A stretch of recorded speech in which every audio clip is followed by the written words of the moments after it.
Aking iniibig sila na nagsisiibig sa akin, at yaong nagsisihanap na masikap sa akin ay masusumpungan ako. May gustong i-reveal sa iyo si God. May gustong i-reveal sa iyo si God. May gustong i-reveal sa iyo si God. Gusto mo ba itong malaman? Ay maaari lamang na panoorin ang bidyong ito hanggang dulo. At kung ikaw ang taong hindi naman naghahanap sa Kanya, ay maaari lamang na wag mo nang pansinin ang bidyong ito. Mga kapatid, may gustong i-reveal sa iyo si God.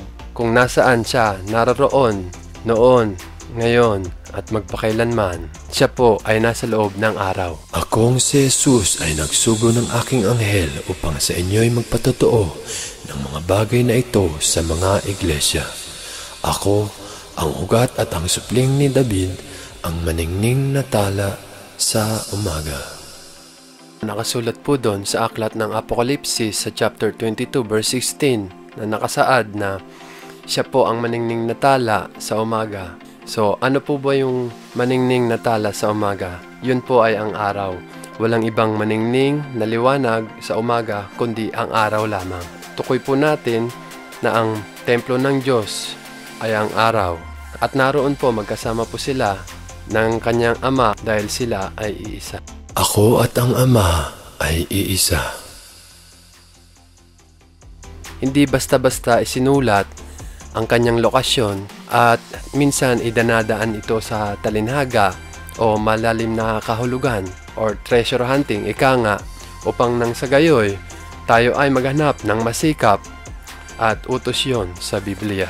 Bilang mga Kristiyano, may layunin po tayong malaman ang katotohanan, malaman ang kanyang kinaroroonan, malaman ang kanyang templo na nasa langit upang sakaling sa kanyang pagbabalik ay maantabayanan natin ang kanyang pagdating. Kung kayo nga'y muling binuhay na kalakip ni Kristo, ay hanapin ninyo ang mga bagay na nangasa itaas na kinaroroonan ni Kristo na nakaupo sa kanan ng Diyos.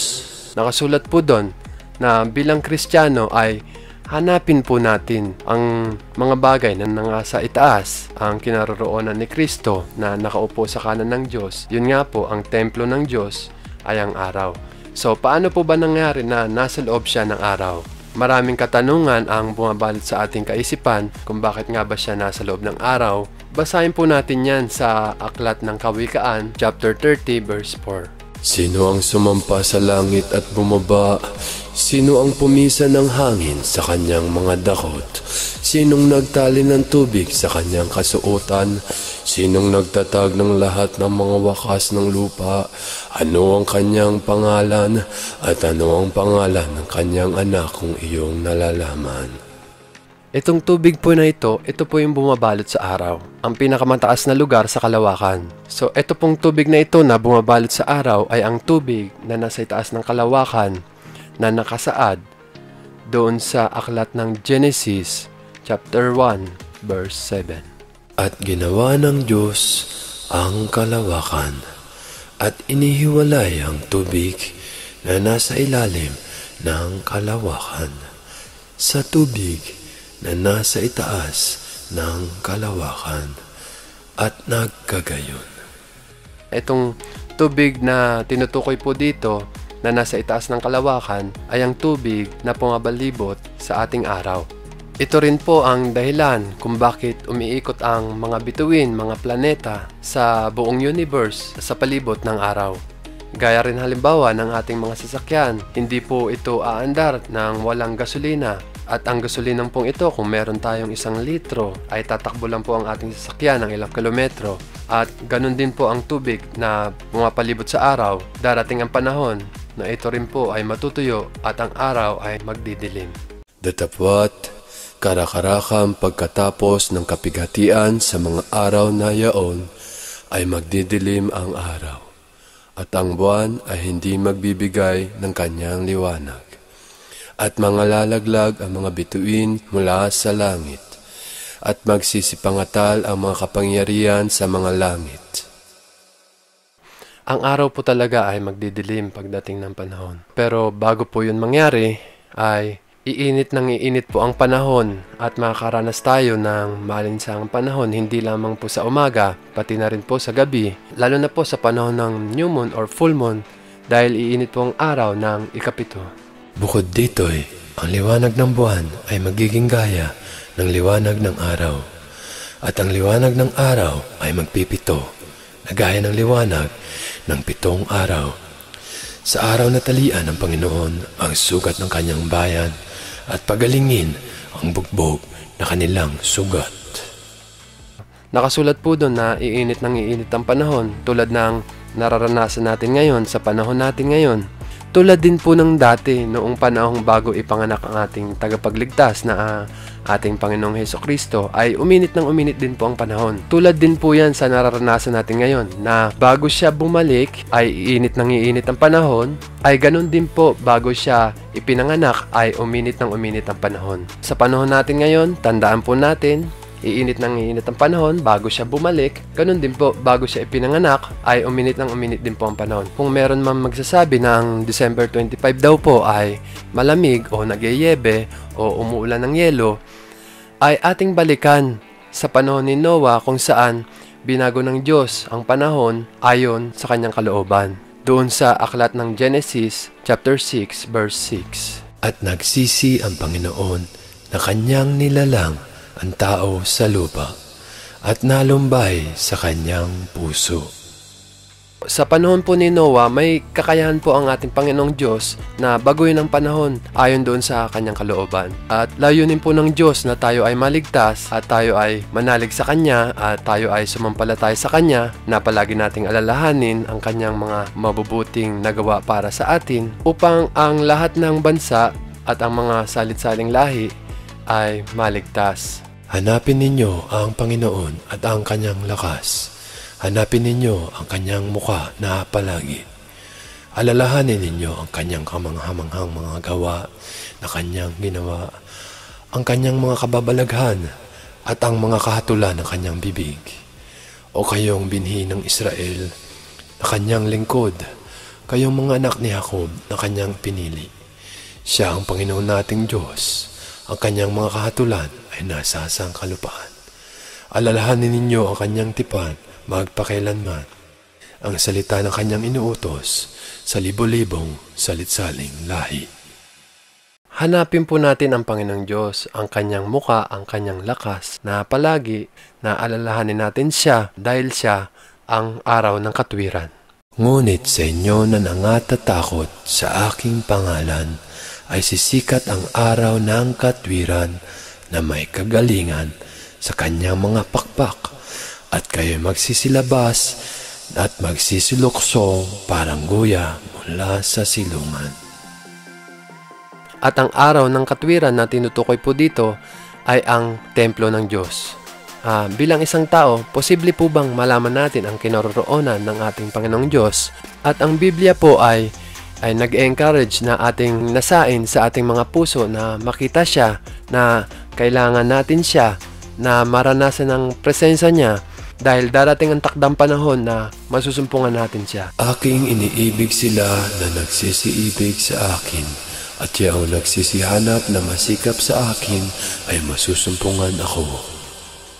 Sa loob po ng araw o ang templo ng Diyos, ika nga, ay may natatagong paraiso. Isang paraisong pinapangarap ni Numan na kahit ang isang tao makasalanan ay hinangad na marating, tulad ng sa aklat ng Lucas chapter 23 verse 43. At sinabi niya sa kanya, katotohanang sinasabi ko sa iyo, ngayon ay kakasamahin kita sa paraiso. Ito po ang illustration ng templo ng Diyos. Yan po ang araw. May kita nyo po dyan, sa loob ng araw ay may liwanag, ang Diyos. At sa palibot po niyan ay tubig, ang taas ng kalawakan. So, kung titingnan natin sa simpleng illustration, may kita nyo po dyan ang Diyos sa pinakagitna. Dahil ang pinakagitna po ang pinakamataas, kaya tinawag po siyang Diyos ng kataas-taasan. Sa palibot po niyan ay tubig, at sa loob po ng templo ay may natatagong paraiso. Ayan po ang kalawakan, sa taas po niyan tubig, then sa ibabaw ng tubig, ang Diyos. So, posible po pala na itong paraiso ay marating ni Numan kung siya ay nananampalataya sa ating Panginoong Hesukristo, ay talagang mararating niya. at kung pagbabatayan ang Biblia, ang araw ang pinakamahirap na marating sa buong kalawakan. Dahil ito ang pinakamataas na lugar sa ating kalawakan, ang araw din ang dahilan kung bakit umiikot ang mga planeta at ang mga bituin sa palibot nito. At kung ito'y lalakbayin mula sa ating mundo ay para na ring naglalakbay ng pabaligtad gamit ang escalator dahil ang tubig na pumapalibot sa araw ay nagre-release nga ng enerhiya. Ang araw ang tahanan ng Diyos at ang araw ay ang liwanag na di malapitan. Nasa lamang ang walang kamatayan na nananahan sa liwanag na di malapitan, na di nakita ng sinumang tao o makikita man. Sumakanya nawa ang kapurihan at paghaharing walang hanggan. Siya nawa. Ang liwanag na di malapitan ay ang araw. Nasa loob po siya ng araw. So, ang templo ng Diyos ay ang araw. So, ang araw nga ang siyang tahanan at templo ng ating Diyos. Ito na rin ang panggagalingan sa muling pagbabalik ng ating Panginoong Hesukristo. Nakasulat po yan sa Apokalipsis, chapter 11, verse 19. At nabuksan ang templo ng Diyos na nasa langit. At nakita sa kanyang templo ang kaban ng kanyang tipan. At nagkaroon ng mga kidlat, at mga tinig, at mga kulog, at isang lindol, at malaking granizo. So bilang Kristiyano, layunin po natin na antabayanan ang kanyang pagbabalik mula sa kanyang templo. Marami sa atin ang nagtataka kung bakit nga ba nasa loob siya ng araw. Ang Panginoon na rin ang nagsabi na ang ilaw ay dapat mailagay sa lalagyan ng ilaw upang ang lahat ng nagsisipasok ay makita ang ilaw gaya ng nasusulat dun sa Aklat ng Lucas, chapter 11, verse 33, ang sabi, Walang taong pagkapagpaningas niya ng isang ilawan ay ilalagay sa isang dakong tago, ni sa ilaliman ng takalan, kundi sa talagang lalagyan ng ilaw, upang ang nagsisipasok ay makita ang ilaw. So ito po yung illustration ng ating kalawakan. Makikita po natin dyan ang kadiliman at ang kalaliman. At kung bubuksan po natin ang kalawakan, makikita po natin sa pinakasentro o pinakagitna o pinakamataas na lugar sa kalawakan ay ang araw. At sa palibot po niyan, mga bituin, at makikita nyo po dyan sa simpleng illustration o section ng ating kalawakan, sa pinakagitna po niyan, pinakamataas na lugar sa kalawakan, pinakasentro ng kalawakan ay ang araw. Sa palibot ng araw, mga bituin, so yan. Sa palibot po ng kalawakan, may nababalot na lupa. Ito po yung pinaka-Mother Earth, yung pinaka-pinanggalingan ng lahat ng mga bituin. Sa pinaka-outer shell ng kalawakan, may kita nyo po dyan ang lupa. Diyan po pinanganak ang mga bituin. Diyan po nahulma, diyan din po isinilang bago lumitaw sa kalawakan. Diyan po nagmula ang buwan, ang mundo, at iba't ibang mga planeta sa ating solar system at iba't ibang planeta. Diyan po nahulma bago sila lumitaw sa kalawakan. Ang pinakamataas na lugar sa kalawakan, ang pinakasentro, pinakagitna po niyan, ay ang araw. Ang araw ang pinakamataas na lugar sa ating kalawakan at ang araw din ang pinakasentro ng kalawakan. Bakit nga ba hindi sa labas ng kalawakan? Siya ay nasa loob ng kalawakan. Bakit nga ba hindi pwedeng sa labas ng kalawakan? Walang sino man sa atin ang nanaising mapunta sa labas ng kalawakan. Wala. Sa lugar kung saan ang pagtangis at ang kadiliman ay naroroon. Gaya na rin halimbawa sa aklat ng Mateo chapter 25 verse 30. At ang aliping walang kabuluhan ay inyong itapon sa kadiliman sa labas. Diyan na nga ang pagtangis at ang pangangalit ng mga ngipin. Bakit nga ba hindi pwedeng sa labas ng kalawakan? So, tinan po natin sa illustration. Yan po ang makikita nyo sa labas ng kalawakan, ang kadiliman, ang kalaliman. So, sa gitna po ng kalawakan, sa loob po niyan, ay makikita nyo po yung araw. Sa gitna po niyan, yan po yung pinakamataas na lugar sa kalawakan. At ito pong nakikita nyong sphere na ito, itong mapula, ayan po yung nasa labas ng kalawakan. Walang sino man sa atin ang nanaisin na mapunta dyan dahil yan na po ay kadiliman o labas ng kaharian ng Diyos.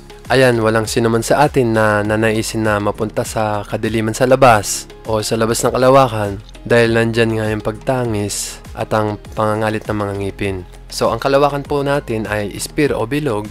Sa pinakagitna po niyan ay araw, ang pinakamataas na lugar sa kalawakan, at ang tubig na bumabalot po sa araw ay ang tubig na tinutukoy po doon sa aklat ng Genesis chapter 1 verse 7. Basahin po natin. At ginawa ng Diyos ang kalawakan, at inihiwalay ang tubig na nasa ilalim ng kalawakan sa tubig na nasa itaas ng kalawakan, at nagkagayon. At ang nasa ibabaw po ng tubig na ito o ang loob ng araw ay ang Diyos. At ang lupa ay walang anyo at walang laman, at ang kadiliman ay sumasa ibabaw ng kalaliman, at ang Espiritu ng Diyos ay sumasa ibabaw ng tubig. Maraming nagtataka at nagtatanong kung ano ang magiging kinabukasan ng ating kalawakan. Ano ang plano ng may lalang ng langit at lupa? Naalala nyo ba ang aral ng ating Panginoong Hesukristo kung saan tinuruan niya tayong manalangin sa Diyos na dumating nawa ang kanyang kaharian? Bakit nga ba gusto ng ating Panginoong Hesukristo na idalangin natin sa Diyos na dumating na ang kanyang kaharian? Gayong ipinanganak na siya dito sa sanlibutan ito. Kung ang Diyos ang siyang nagbibigay liwanag doon sa paraiso, ay sana nga ay dumating ang kanyang kaharian. Kung paano sa langit, gayon din naman dito sa lupa. Magsidalangin nga kayo ng ganito. Ama namin na nasa langit ka, sambahin nawa ang pangalan mo. Dumating nawa ang kaharian mo, gawin nawa ang iyong kalooban, kung paano sa langit, gayon din naman sa lupa. Ibigay mo sa amin ngayon ang aming kakanin sa araw-araw, at ipatawad mo sa amin ang aming mga utang, gaya naman namin na nagpatawad sa mga may utang sa amin.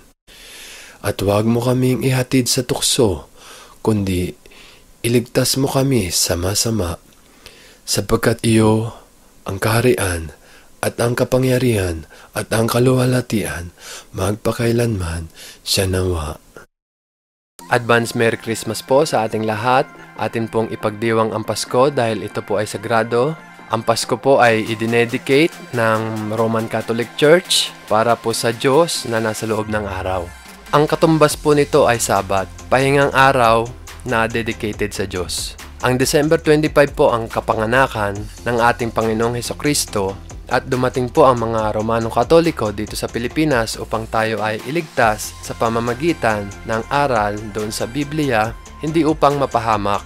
Kung kayo po ay magsusuri sa alinmang Roman Catholic Church, ay makikita ang imahe ng araw na ginagamit noong unang panahon. Gaya na rin halimbawa dito sa Archdiocese Museum of Cebu, makikita po dyan na nakadisplay itong imahe ng araw. Meron din po nito sa Museo Basilica del Santo Niño, at maaaring may mahanap din po kayo na ganito sa mga lumang simbahan ng Catholic Church sa iba't ibang panig ng bansa. At kahit si Pope Francis po ay makikita na may hawak na imahe ng araw, gaya na rin po ng nakikita nyo dyan, at masasearch nyo po yan sa Google. Tayo po talagang mga Pilipino ay makadiyos, at iyan po ay nakatatak na sa ating pambansang watawat. Sa watawat ng Pilipinas, makikita po dyan ang simbolo ng araw o ang templo ng Diyos. Yan po ang simbolo ng araw na nasa ating watawat.